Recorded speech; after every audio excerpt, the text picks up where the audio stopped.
Okay, let's pull back the velvet curtains and peer into the private chambers of one of history's most formidable, larger-than-life monarchs. We all know the image: Henry VIII, the colossal king with 6 wives, the man who broke with Rome, the ultimate symbol of absolute power.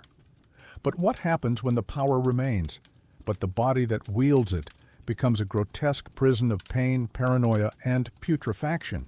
Tonight, we're not looking at the king in his prime, but at the broken, monstrous, and profoundly miserable man he became. We are about to discover in intimate and unsettling detail why it sucked to be Henry VIII in his final days. But before we descend into this royal chamber of suffering, if this is the kind of deep, often grim, dive into the personal histories of the powerful you enjoy, please consider hitting that subscribe button to join our community. It's the best way to ensure you don't miss a single story.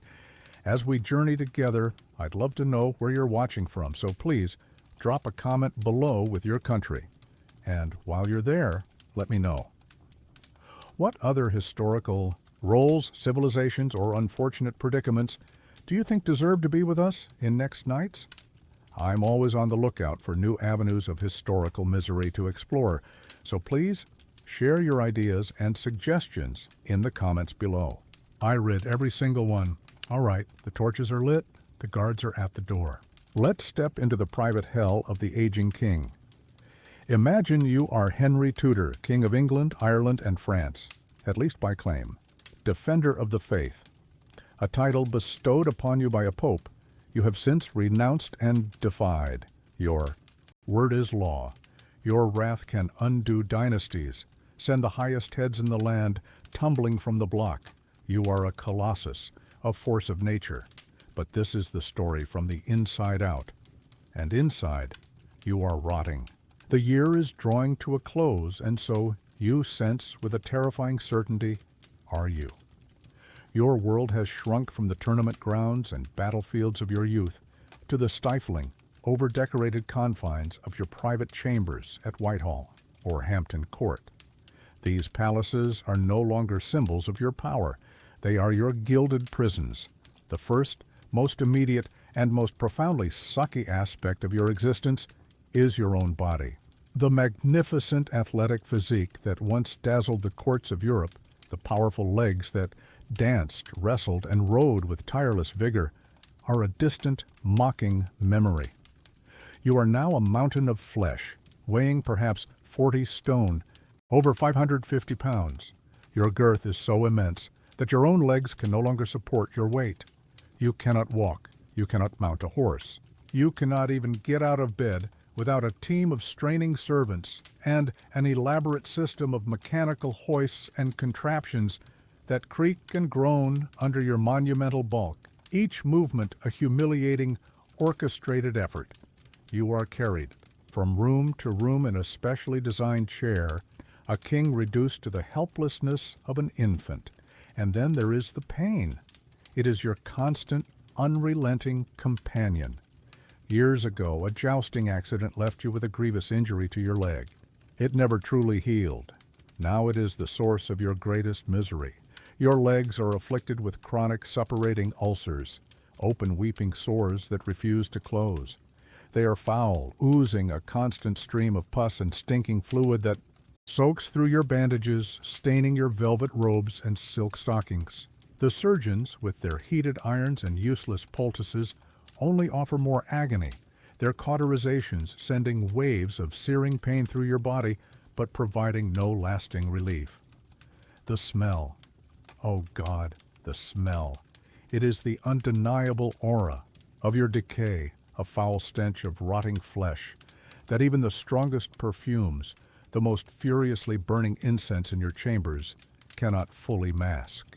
It precedes you, a herald of your physical corruption. You see your courtiers, those sycophantic vultures, flinch almost imperceptibly as you are carried past. You see them subtly hold perfumed pomanders to their noses, pretending to admire the fragrance of orange and clove, while trying desperately to block out the fetid aroma of their king. You are the most powerful man in the kingdom, and yet You are an object of physical revulsion, trapped within a prison of your own putrefying flesh. This grotesque reality is made all the more bitter by the ghost of the man you once were. You remember being the golden prince of the Renaissance, hailed as a new King Arthur. You were handsome, charming, a gifted musician who composed songs, a talented linguist, a theologian who wrote treatises, a formidable jouster whose strength and skill were legendary. Your court was once the most vibrant and cultured in Europe. Now you are this, a bloated, immobile, foul-smelling creature ruled by pain and a volcanic, unpredictable temper that erupts with terrifying frequency, often at the slightest provocation.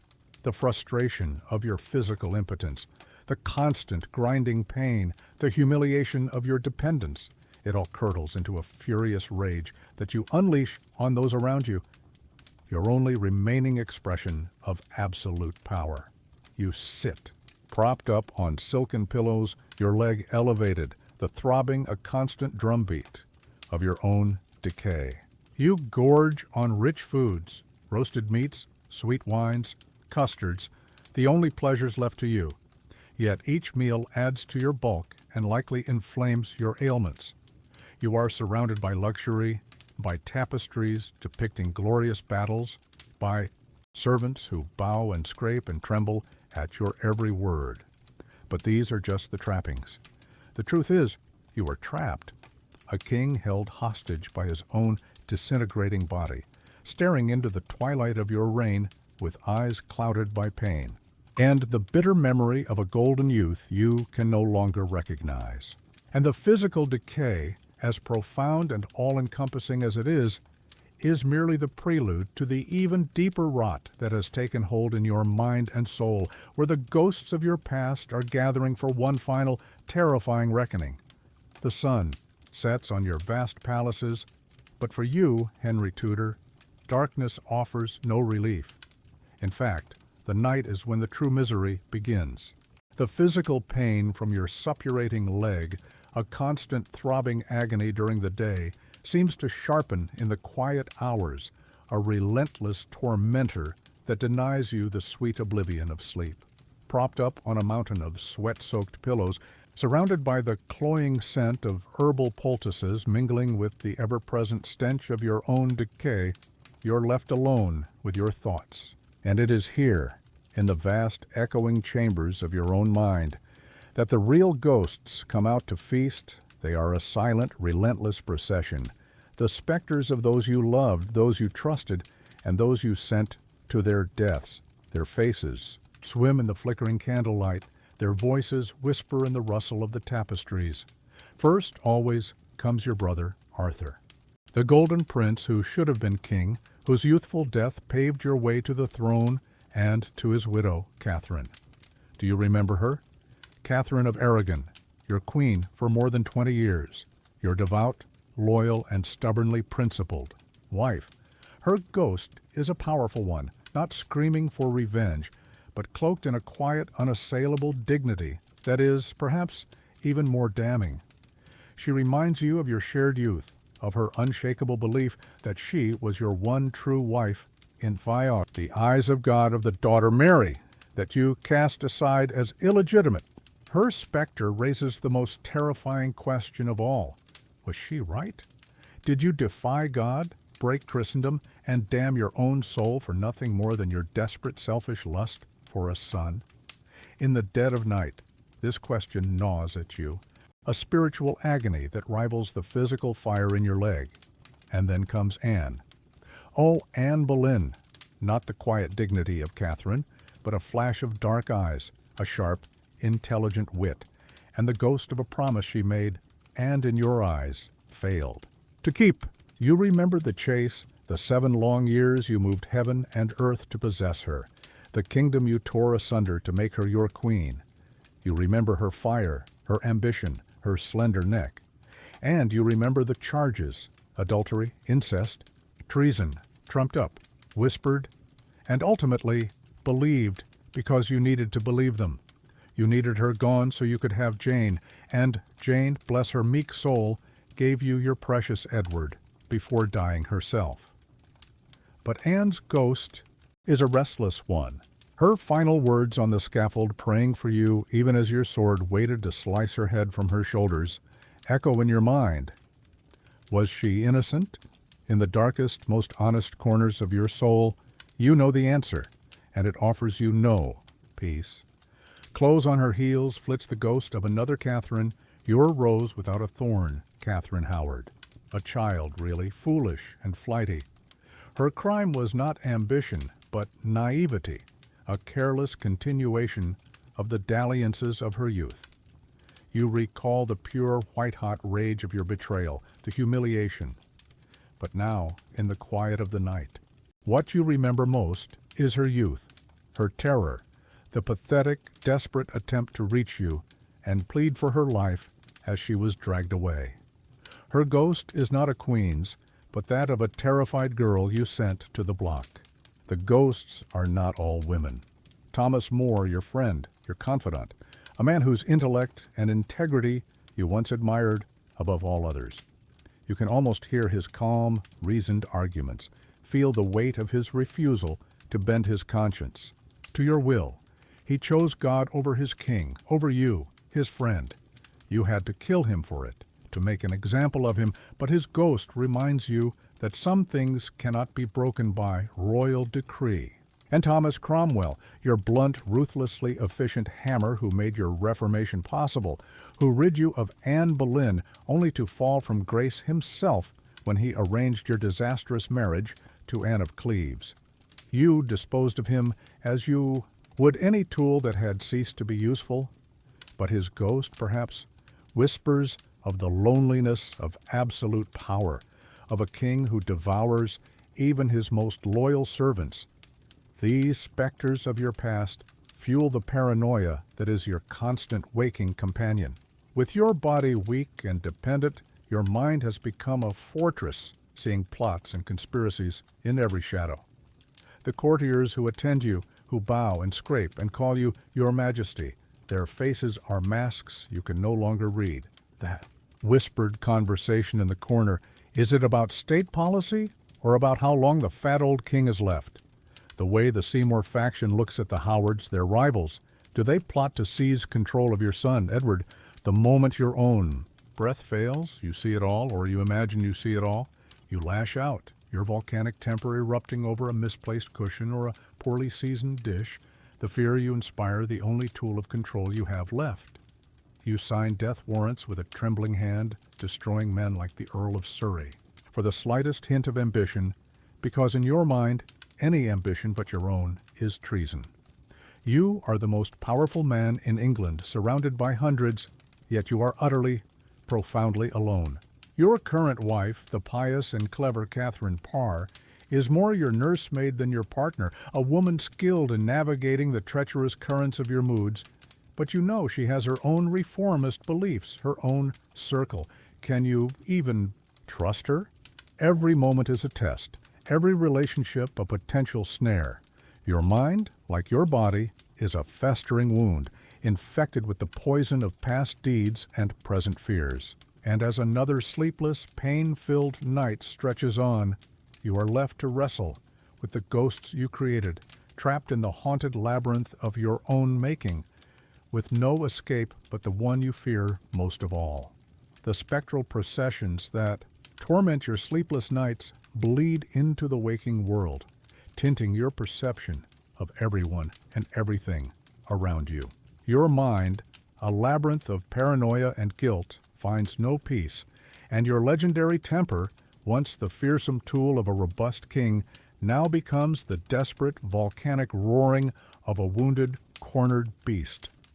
Your chambers at Whitehall, stuffed with silk, velvet, and gold, become a gilded cage where you, the Lion of England, rage against the bars of your own decaying flesh.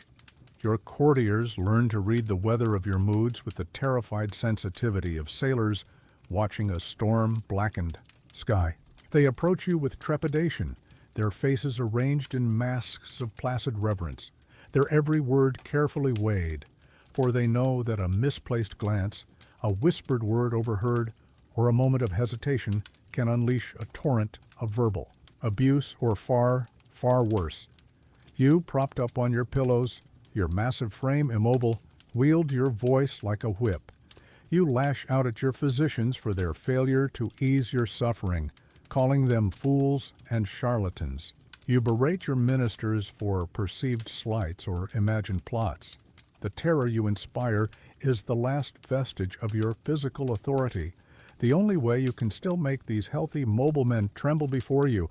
And then there is Catherine, your sixth and final queen, Catherine Parr. A twice-widowed, pious, and intelligent woman, she is more your nursemaid than your consort now. She soothes your brow, oversees the changing of your foul-smelling bandages, reads scripture to you, and endures your volcanic tempers with a fortitude that is nothing short of miraculous.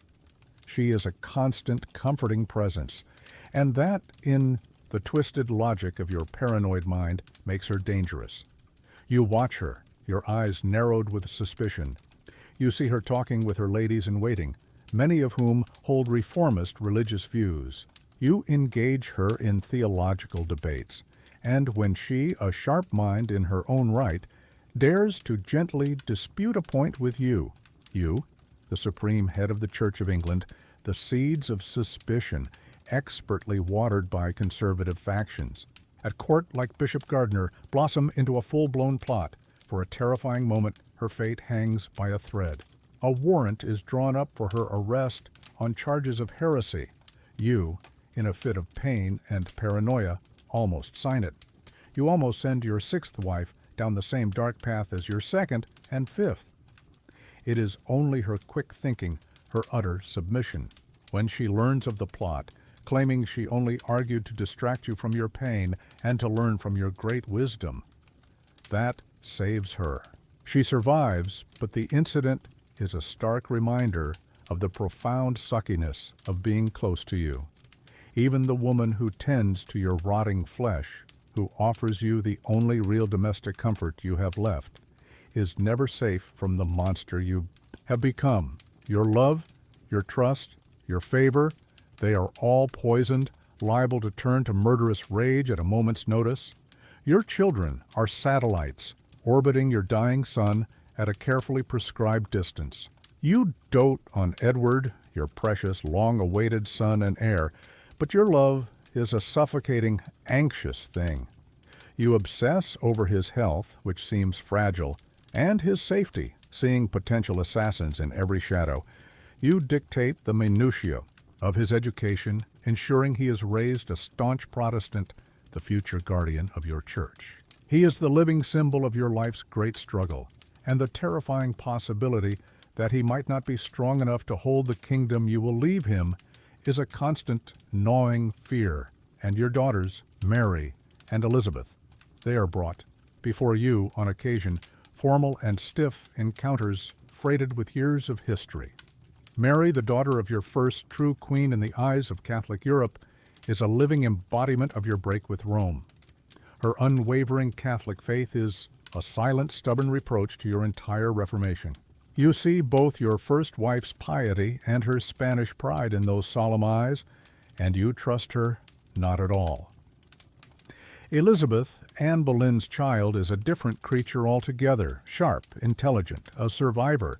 Her very existence is a reminder of the woman for whom you tore your kingdom apart and then sent to the block. You have brought them back into the line of succession, a pragmatic move to secure the Tudor dynasty, but there is no warmth, no easy affection. They are political necessities, potential threats, living reminders of choices that haunt your every waking moment. Your greatest obsession in these final days is the future, a future you will not see, but are desperately, furiously trying to control from your deathbed. You spend hours with your secretaries, your voice a hoarse growl as you dictate, revise, and endlessly amend your last will and testament. This document is your final act of kingship, your attempt to build a dam against the chaos you know will likely be unleashed the moment your own life is extinguished. Knowing Edward is too young to rule, you refuse to name a single Lord Protector, trusting no single man with such power. Instead, You devise a regency council, a group of 16 men, carefully balanced between the conservative and reformist factions, whom you charge with ruling collectively. It is a brilliant political maneuver born not of wisdom, but of profound, all-encompassing paranoia. You trust none of them, so you set them to watch each other, a pack of wolves tasked with guarding your lamb. Your hand, though it may tremble, can still sign death warrants. As the end nears, the rivalry between the reformist Seymours, your son's uncles, and the conservative noble Howards reaches a fever pitch. You see the ambition of the Howards as a direct threat to Edward's succession, and so, with the last dregs of your tyrannical strength, you strike. You have the Duke of Norfolk and his poet son, Henry Howard, Earl of Surrey, arrested for treason on the flimsiest of pretexts. Surrey is executed, his brilliant life cut short by your deathbed paranoia. Norfolk, his own execution scheduled, is saved only by the fact that you, Henry VIII, die the very night before it can be carried out. Even as your own body fails, your capacity for lethal retribution remains intact, a final, terrifying roar from the dying lion. Your power has become a cage, trapping everyone, including yourself, in a state of constant, nerve-shredding fear. And as you try to secure your legacy, you only succeed in watering its foundations with yet more blood. Your frantic efforts to control the future, through your will, through the terror you still inspire, through the execution of potential rivals, are a desperate attempt to distract from the here and now. And the here and now, for you, Henry Tudor, is a cage. It is not a cage of iron bars, but one of gilded ceilings, priceless tapestries, and exquisitely carved oak. Yet it is a prison all the same. Your world has shrunk to a handful of rooms, the journey between them a humiliating, mechanical ordeal. The great palaces of Whitehall, Hampton Court, and Greenwich, once the vibrant stages for your magnificent court, are now silent witnesses to your slow, undignified decay. Each morning begins not with the sound of a hunting horn or the quiet bustle of a court coming to life, but with the familiar grinding throb in your leg. It is your true master now, this relentless pain, dictating the rhythm of your days. Waking is an agonizing process. Teams of servants, their faces carefully neutral to hide their revulsion, must attend to you. The ordeal of cleaning your weeping ulcers, of changing the foul-smelling, pus-soaked bandages, is a daily humiliation for a man who once embodied masculine pride and power. You are then hoisted from your bed by a creaking contraption, a system of winches and pulleys, like a piece of cargo being loaded onto a ship, and deposited into your padded chair to be wheeled or carried to your throne or your dining table. And then come the doctors, the physicians, and barber surgeons in their fine robes and furred hats, their faces grave with the performance of learned expertise. They are the best in your kingdom, yet they are utterly, infuriatingly useless, and their presence is another layer of your personal hell. They flutter around you, offering theories rooted in the ancient, flawed wisdom of Galen and the four humors. They declare your condition a surfeit of black bile, or an imbalance of phlegm. Their cures are a catalogue of medieval medical torment.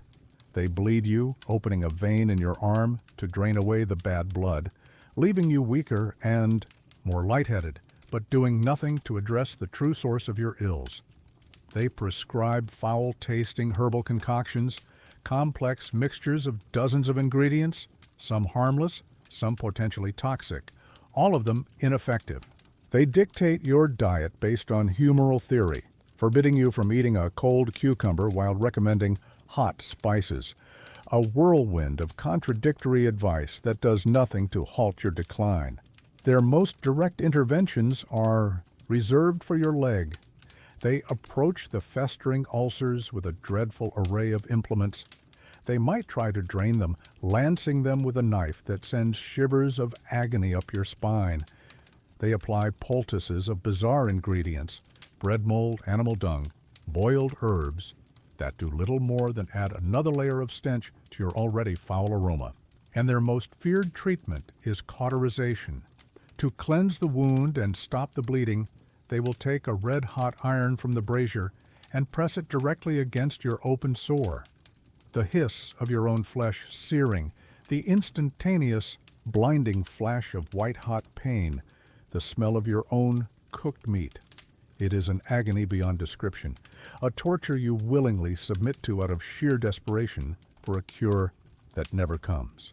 And you, the king, can only roar in pain and rage at the impotence of the very men who are supposed to be your healers. The simple pleasures that once defined your life have become sources of frustration. You, who once galloped for hours on the hunt, the thrill of the chase your greatest joy, can now only sit by a window and stare out at your vast, beautiful parks. You watch the deer graze peacefully, the hawks circle in the sky, and each sight is a dagger in your heart, a reminder of the virile, active man you no longer are. You, who once composed music and played the lute with renowned skill, now lack the dexterity in your fingers and the peace of mind to even listen to your court musicians without your irritation boiling over. Their sweet melodies seem to mock your own internal cacophony of pain and regret. Even eating one of your few remaining indulgences is fraught with difficulty. You still command lavish feasts, demanding endless courses of roasted meats, rich custards, and sweetened wines. But your gout flares with every meal. You may need servants to cut your food into small pieces, a humiliating necessity for a man who once tore meat from the bone with his bare hands. The pleasure is fleeting, always followed by the physical consequences, yet you persist, because what else is there? Your world is a monotonous cycle of pain, treatments that are themselves a form of torture, frustrating meals, and the endless stifling familiarity of your own richly appointed chambers. The same tapestries depicting heroic battles you can no longer fight. The same painted ceilings, the same views from the same windows. The splendor of your surroundings becomes a cruel joke, a gilded backdrop to a personal reality of squalor and decay. You are a prisoner in your own palace, a king held captive by his own body, attended by fools who cannot help you, haunted by pleasures you can no longer enjoy. Every single day is a testament to the absolute limit of earthly power in the face of physical collapse, a long, drawn-out lesson in why, despite being a king, your final days profoundly, comprehensively sucked. Trapped in the gilded prison of your palace, attended by physicians who offer more torment than treatment, your world has become a suffocating stage for your final, agonizing act. The grand political theater of your reign, once played out across England and Europe, has now contracted to the close, fetid air of your privy chamber. It is here that the true nature of your power in these final days reveals itself, not as a source of comfort or security, but as a flickering, dangerous flame attracting the most ambitious and ruthless moths in your kingdom, all eager to dance in the light of your dying fire before seizing the future for themselves. Your body may be a ruin, but your mind, when not clouded by pain or haunted by ghosts, is still sharp enough to see the vultures circling. The court is no longer a collection of loyal servants. It is a viper's nest of competing factions, their loyalties pledged not to you, the dying king, but to the rising sun of your young son, Edward. Every whispered conversation in a shadowed archway, every hastily concealed letter, every new alliance, cemented by a strategic marriage, is a move in the deadly game to control the regency, to rule England in your son's name once you are finally, blessedly gone. On one side stand the Seymours, led by the shrewd and ambitious Edward Seymour, your son's own uncle. They are the champions of the new Protestant reforms, their power, intrinsically linked to the survival and dominance of your young heir. On the other side are the Howards, the ancient, proud, and conservative dynasty led by the powerful Duke of Norfolk, Thomas Howard, and his brilliant, arrogant poet son, Henry Howard, the Earl of Surrey. They represent the old Catholic nobility, a threat to the Seymour-led future you have envisioned. You sit at the center of this web, a bloated spider, feeling the vibrations of their scheming, your rampant paranoia interpreting every tremor as a direct threat to your son, your legacy, and your very life. The air you breathe is thick with poison, not just the stench of your own ulcers, but the poison of insinuation and accusation. Courtiers, seeking to advance their own cause, gain your ear. They feed your paranoia with carefully curated whispers. Your Majesty, did you see how the Earl of Surrey displays the royal arms of Edward the Confessor on his new coat of arms? A bold claim for a mere subject. Sire, the Duke of Norfolk amasses great wealth at his estates. One must wonder for what purpose he gathers such resources. They know your weaknesses, your pride, your fear of being usurped, your obsession with the security of the Tudor line. They play upon these fears like a musician on a lute, plucking the strings of your suspicion to orchestrate the downfall of their rivals. You trust no one. Every flagon of wine brought to you might be poisoned. Every document placed before you for your signature might contain some subtle clause designed to benefit one faction over another. Your nights are spent, not only wrestling with the ghosts of your past wives, but with the living demons of your present court.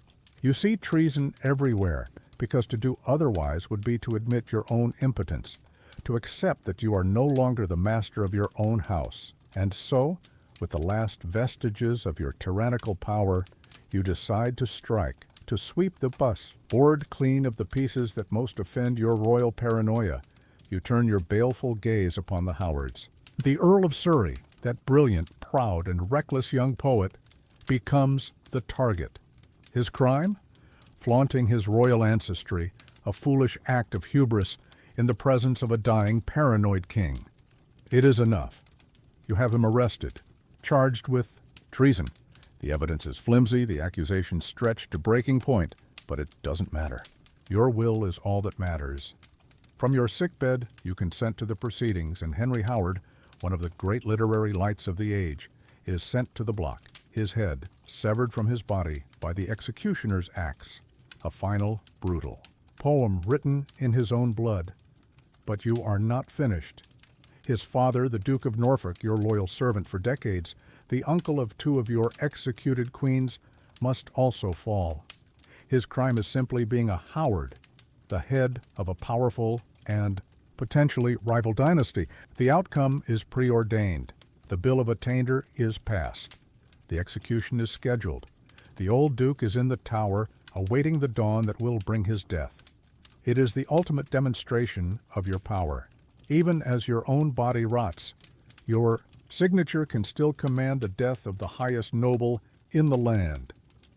Yet, this final bloody act is a hollow victory. In destroying the Howards, you have merely cleared the path for the Seymours, the very men you also distrust but whose ambition is now unchecked. You have not created stability, you have simply chosen which pack of wolves will guard your son's inheritance. You have meticulously crafted your will to create a council of equals, yet your final actions have unbalanced the scales, a fact that your sharp but weary mind must surely grasp. You are surrounded by men who fear you, men who flatter you, men who will carry out your most brutal orders, but there is not a single one you can truly call a friend, not a single one whose loyalty you believe will outlive your final heartbeat. You have all the power in the world to kill, but none to ensure the future you so desperately crave. And as the date for Norfolk's execution looms, you lie in your chamber, a king who has outlived his friends, murdered his wives, and now devours his nobles, utterly, terrifyingly alone in a court of his own making, waiting for the one enemy you cannot send to the Tower, death itself. You have signed the death warrant for the Duke of Norfolk, a final bloody flourish of your fading authority. The Howard threat, in your paranoid estimation, has been neutralized. But this last act of political butchery has taken its toll, draining the final dregs of your formidable energy. A chilling, profound exhaustion settles over you, deeper than any weariness you have ever known. It's as if, in severing the last of your great nobles, you have severed your own final anchor to the world of power and action. The fire in your leg now seems to be consuming your entire body, a raging fever that leaves you alternating between shivering chills and waves of suffocating heat. Your body, that fortress of flesh which has imprisoned you for so long, is finally beginning to crumble from within. The carefully maintained facade of kingship disintegrates. You can no longer pretend to rule. The effort of even listening to your ministers read state papers is too great. The words dissolving into a meaningless drone against the roaring in your ears and the thunderous pulse of your own pain. Your hand, which once signed laws that reshaped a nation and death, warrants that ended dynasties, can no longer hold a quill steady. The reins of government, which you held with such a jealous iron grip for decades, finally slip from your nerveless fingers. You are dimly aware of the Privy Council meeting without you, of your trusted secretaries, a grim-faced Seymour, and Archbishop Cranmer making decisions in your name. They bring documents to you, guiding your hand to make a mark, a meaningless blot of ink that signifies the consent of a king who is already a ghost in his own kingdom. This, for you, is the ultimate humiliation.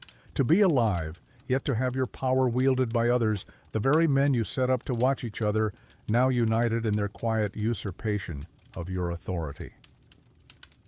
The world shrinks further from your chambers to your bed, and then to the suffocating confines of your own fevered mind. The physical world begins to blur. The faces of your attendants, your physicians, your wife, Catherine, seem to swim in and out of focus. Their voices are muffled, distant. Time loses its structure. Moments of lucidity are like islands in a vast, dark ocean of pain and semi-consciousness. In these fleeting moments of clarity, the terror of your situation returns with the force of a physical blow. You are dying. This is it. The final reckoning you have held at bay through sheer force of will for so long is finally upon you. And with that realization comes the overwhelming primal fear of what lies beyond. You, Henry VIII, who made yourself supreme head of the Church of England, who defied the Vicar of Christ, who plundered the monasteries and sent saints like Thomas More and John Fisher to their deaths for refusing to acknowledge your spiritual authority, you must now face the judgment of the God in whose name you claimed to act. The theological justifications, the legal arguments, the pronouncements of your own hand-picked bishops.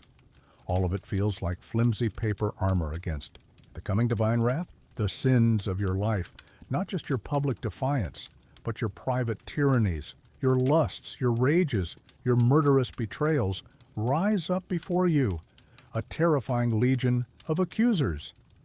A desperate, primal need for some form of spiritual solace, for a final anchor in the terrifying storm of your conscience, seizes you.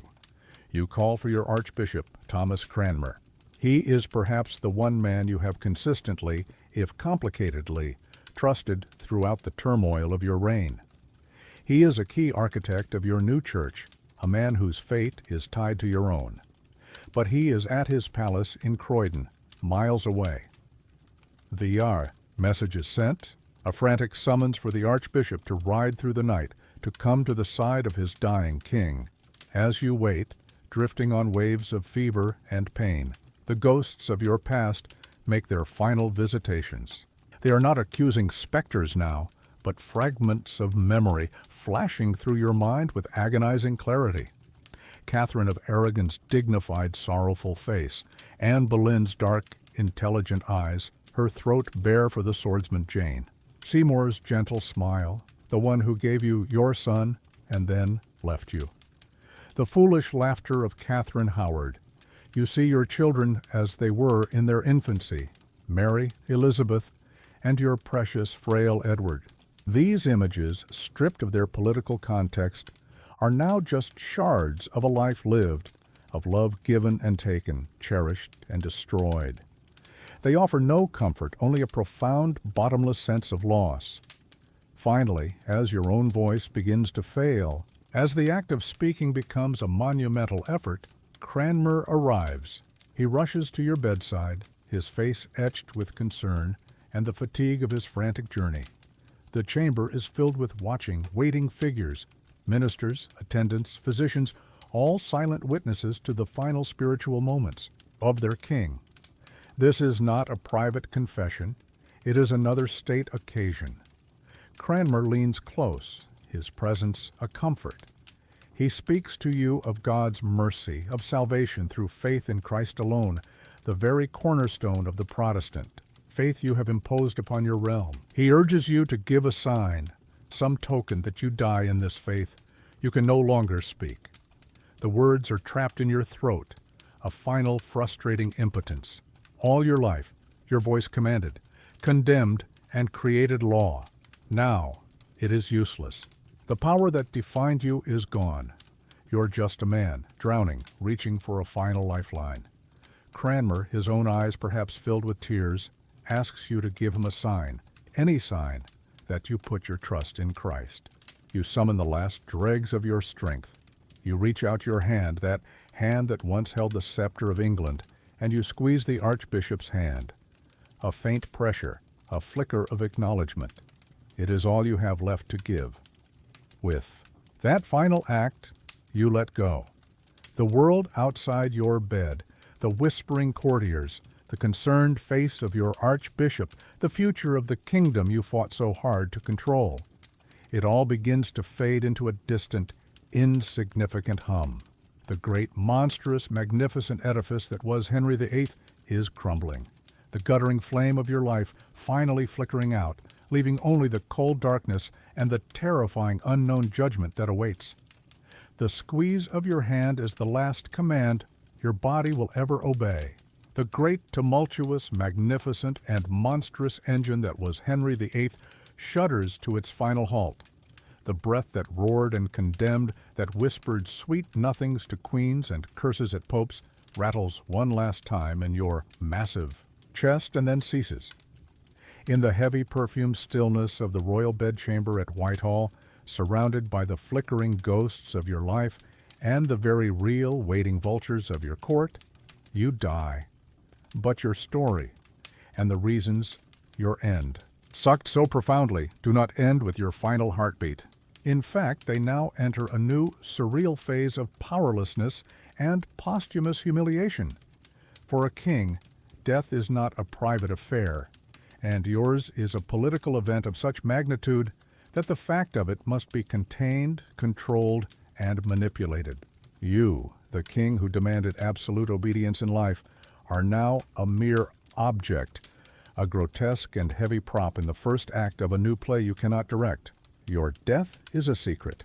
The handful of men in the room, your trusted Archbishop Cranmer, the shrewd Sir William Paget, and most importantly, your son's uncle, the ambitious Edward Seymour, do not rush to toll the bells or cry, "The king is dead." Instead, a silent, urgent understanding passes between them. The lion is dead, and the pack must now establish its new order before the jackals begin to circle. They know your will, the document you so obsessively crafted to prevent any single man from seizing power, creating a balanced council of 16 equal regents. And Seymour knows this balanced council is an obstacle to his own ambition. He needs time. So they conspire to hide the truth. For 3 days, you are a corpse king, reigning in silence from your deathbed. The charade is meticulous, a masterpiece of courtly deception. Food is still prepared in the royal kitchens and brought with great ceremony to the door of your chambers, as if you were merely indisposed. Guards still stand their solemn watch. Ministers and attendants speak in hushed tones about your rest, their faces models of grave concern. The entire palace holds its breath, living a deliberate lie, while behind the closed doors of the council chamber, the future of England, your future, is being unwritten. While your attendants face the gruesome Herculean task of dealing with your remains, the political coup unfolds. Imagine the scene. Your body, that vast mountain of decaying flesh, lies on the great bed. The ulcers on your legs, no longer held, in check by even the faintest spark of life, continue to weep and seep, their foul stench now mingling with the sweet, cloying aroma of death. Embalmers and surgeons, their faces grim, must contend with a corpse of over 550 pounds, a body so large and so corrupted that the usual procedures are a nightmare. They must drain, clean, and stuff this immense decaying vessel, preparing it for the ritual of lying in state, all while maintaining the utmost secrecy. It is a grotesque, hidden, and profoundly undignified process for a man who saw himself as God's chosen representative on earth. At the same time, Seymour is at his work. He gathers the council, your carefully chosen 16 equals. He argues, persuades, cajoles, and likely threatens. He presents himself as the natural leader, the boy king's uncle, the only man strong enough to provide stability in the uncertain times ahead. He argues that a council of 16 heads is a monster that cannot rule effectively. He dismantles your final, most cherished political testament piece by piece before your body is even cold. Your will is read, and almost in the same breath, it is set aside. The council, under Seymour's immense pressure, agrees to name him Lord Protector of the realm, granting him the very quasi-regal power you so desperately sought to prevent any single man from holding. Your worst fears, the ones that drove your final acts of paranoia and bloodshed, are realized before anyone outside that room even knows you are dead. Finally, after 3 days of frantic political maneuvering and grim physical preparation, the secret can be revealed.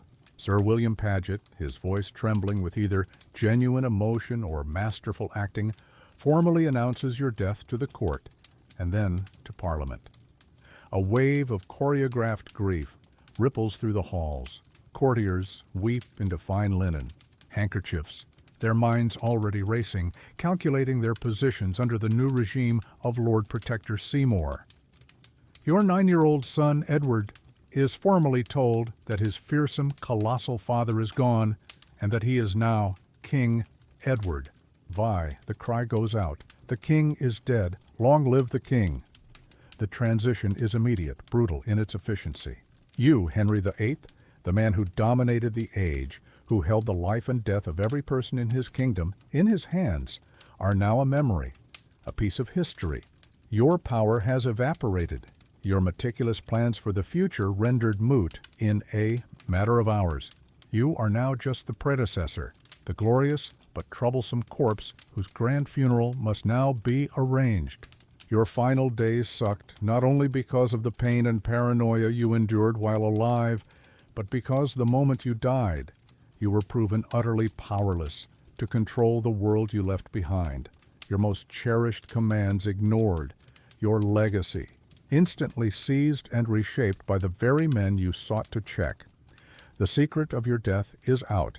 Your will has been subverted, and a new Lord Protector now holds the reins of the kingdom you fought so desperately to control.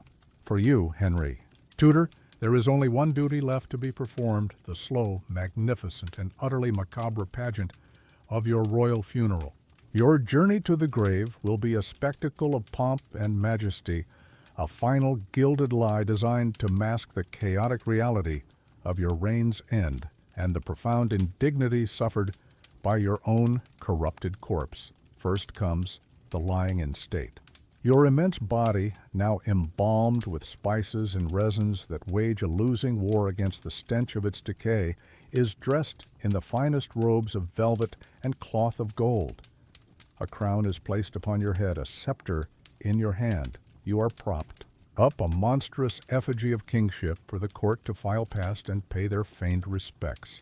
The air in the chapel at Whitehall is thick with the scent of hundreds of burning beeswax candles and cloying incense, a desperate attempt to create an atmosphere of sanctity and to overpower the faint Swedish odor of putrefaction that still clings to your remains. Courtiers who schemed against you, who now serve a new master, kneel and make the sign of the cross, their faces masks of solemn grief, their minds already on the new political calculus. It is the height of hypocrisy, a final hollow performance. For a king who can no longer see through their deception, then begins the great procession, your last journey from your palace in London to your chosen resting place in Windsor.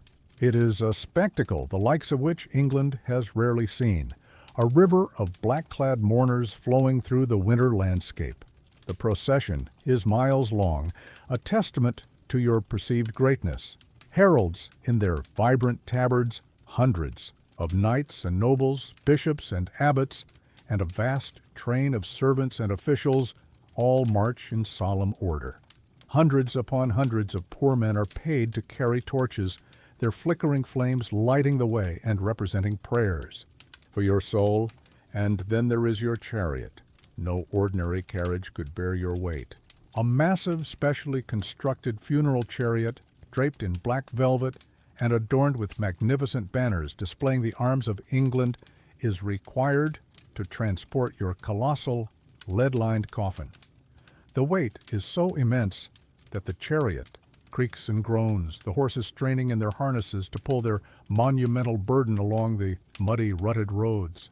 The journey is slow, a ponderous, majestic crawl, as the kingdom officially mourns the passing of its great and terrible king.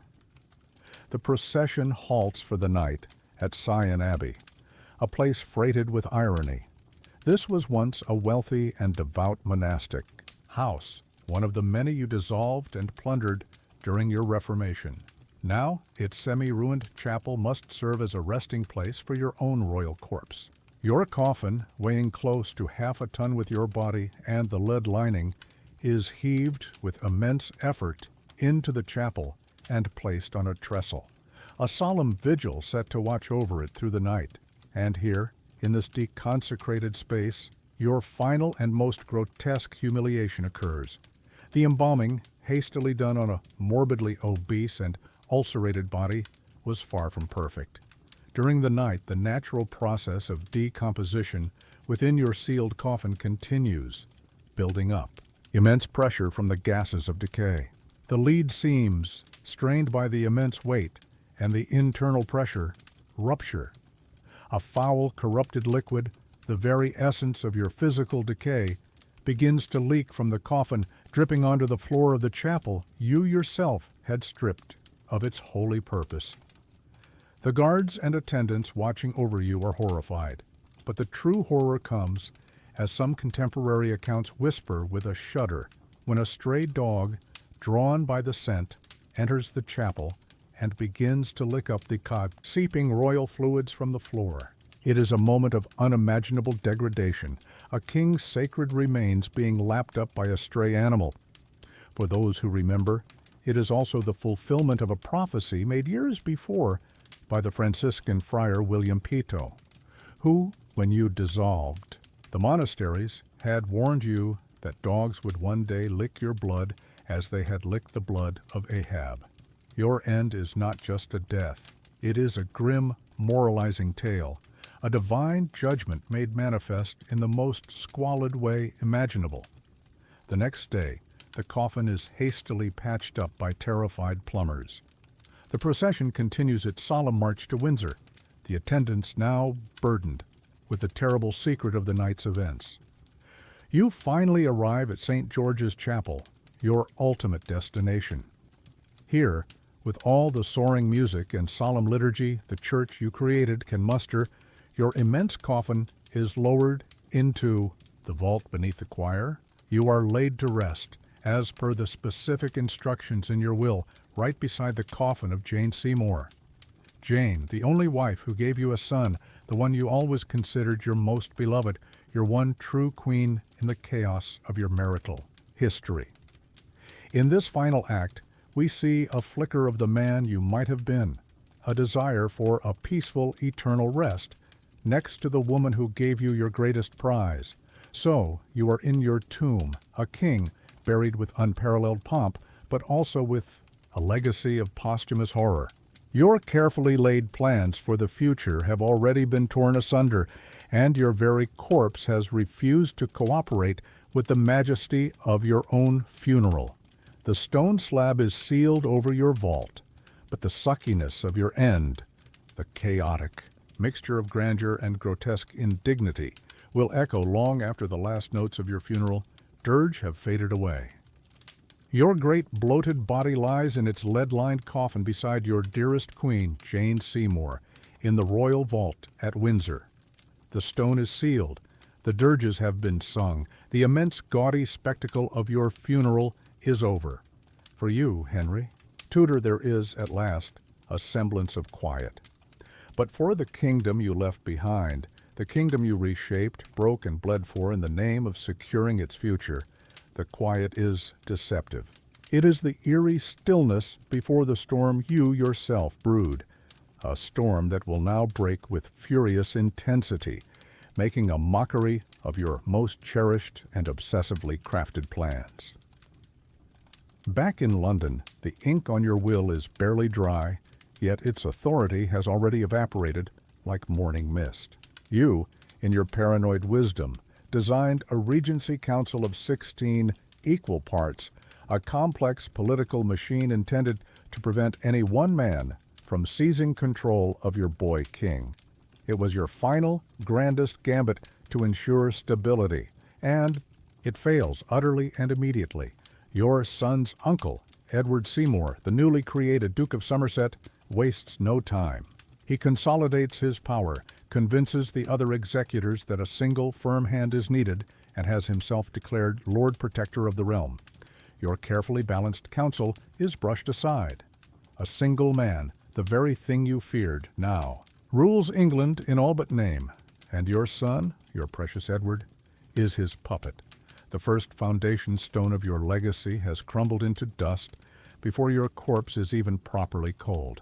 And what of the Church? The unique idiosyncratic Church of England you created in your own image, a strange hybrid of Catholic ritual and doctrine, but with you, not the Pope, as its head.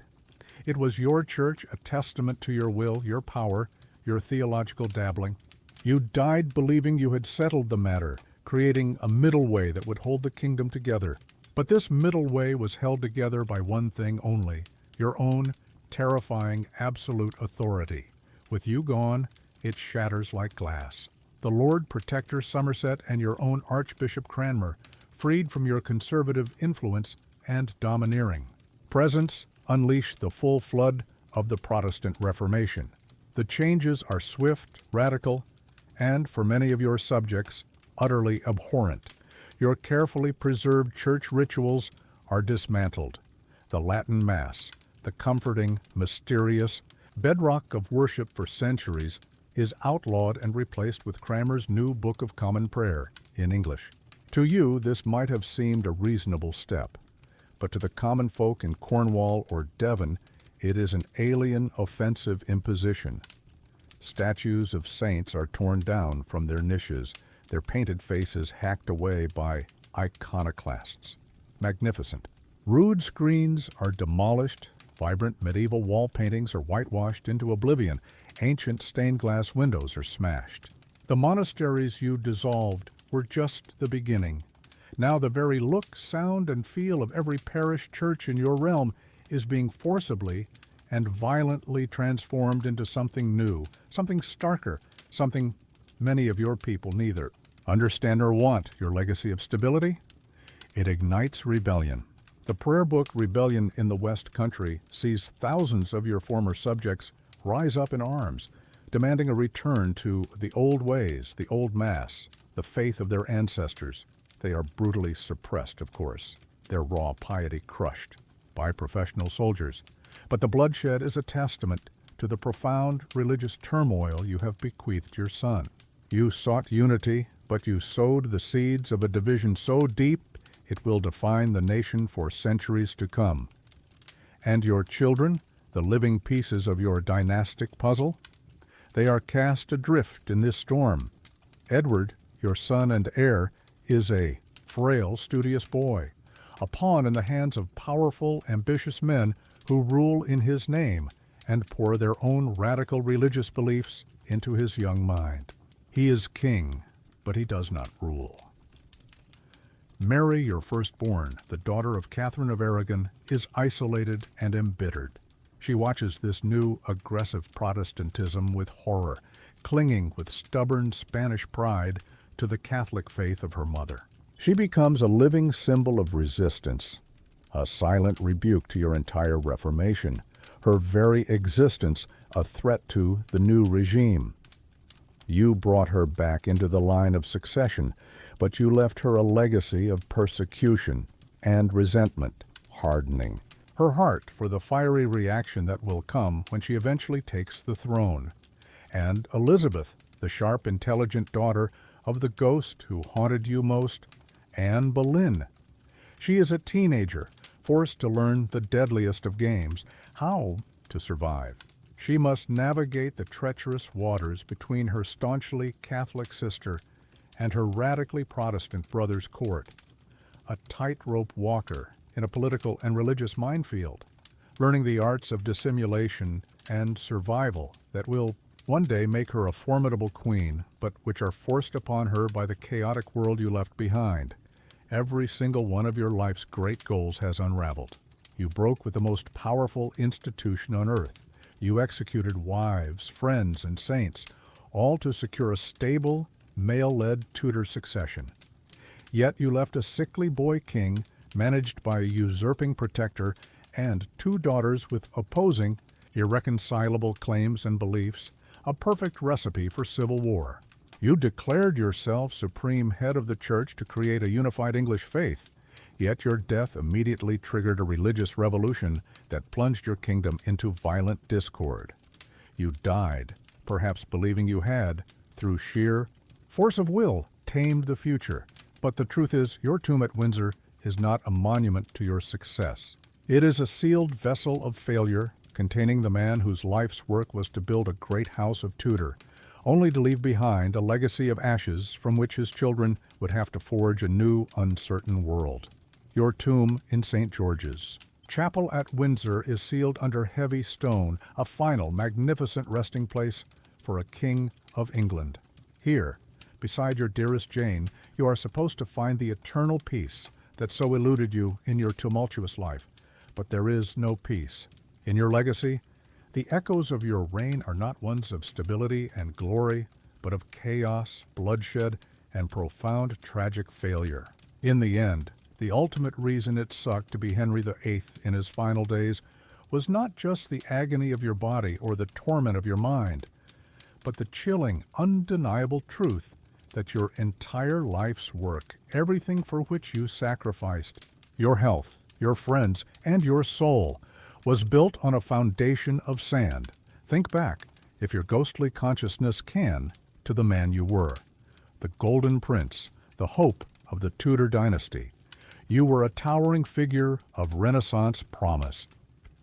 Handsome, brilliant, a skilled musician, a formidable athlete, a scholar of theology. You inherited a stable kingdom, a full treasury, and the adoration of your people. You were Arthur, Lancelot, and King David rolled into one magnificent package, destined for greatness. And look at what you became. A bloated, immobile, foul-smelling wreck, a prisoner in your own palace, a paranoid tyrant whose rages sent shudders of fear through the kingdom. Your story is not one of rise and fall, but of a spectacular slow-motion self-immolation. You tore your kingdom from the bedrock of 1,000 years of faith, defying the Pope, dismantling the church, all in the name of a single, overriding obsession, a legitimate male heir to secure your dynasty. You cast off a loyal queen of 20 years, you sent another to the block on fabricated charges, you married and married again, leaving a trail of broken vows and headless wives. And for all that, what did you achieve? You got your son, yes, a frail, sickly boy whose immediate inheritance was not the strong, stable kingdom you envisioned, but a viper's nest of ambitious, feuding nobles who immediately tore up your will and seized power for themselves. You left him a puppet, a pawn in a game you set up, but could not control from beyond the grave. You made yourself the supreme head of the church in England, a move of breathtaking arrogance and power, seeking to create a faith that was uniquely yours. Yet the moment you died, that delicate, contradictory balance you maintained through sheer force of will shattered. Your kingdom was plunged into a religious turmoil, more extreme than anything you had intended, veering from radical Protestantism under your son to a bloody Catholic restoration under your daughter Mary, and finally to a tense, uncertain settlement under your daughter Elizabeth. You didn't create a unified English church. You created a wound in the nation's soul that would bleed for generations. Your life became a grim calculus of power. You sacrificed friendship, sending your brilliant confidant Thomas More to his death for a principle you yourself likely ceased to believe in. You sacrificed loyalty, executing your ruthless minister Thomas Cromwell, the architect of your power. The moment he became inconvenient, you sacrificed love repeatedly whenever it clashed with your dynastic anxieties or your wounded pride. You sacrificed the wealth of the church, plundering the monasteries not just for religious reasons, but to fill your ever-emptying coffers, squandering 1,000 years of accumulated treasure on pointless wars and lavish comforts for your decaying body. In the end, all your immense power brought you was profound isolation. Your fear of betrayal made you betray everyone first. Your desperation for control made you lose control of everything that mattered. You died surrounded not by loving family and devoted friends, but by terrified servants, scheming politicians, and the ghosts of everyone you had ever wronged. The suckiness of your final days was the perfect, horrible culmination of the life you chose to lead. It was the physical manifestation of your spiritual corruption, your body literally rotting as your legacy began to crumble. You began as a sun king and ended as a black hole, consuming all light and warmth around you.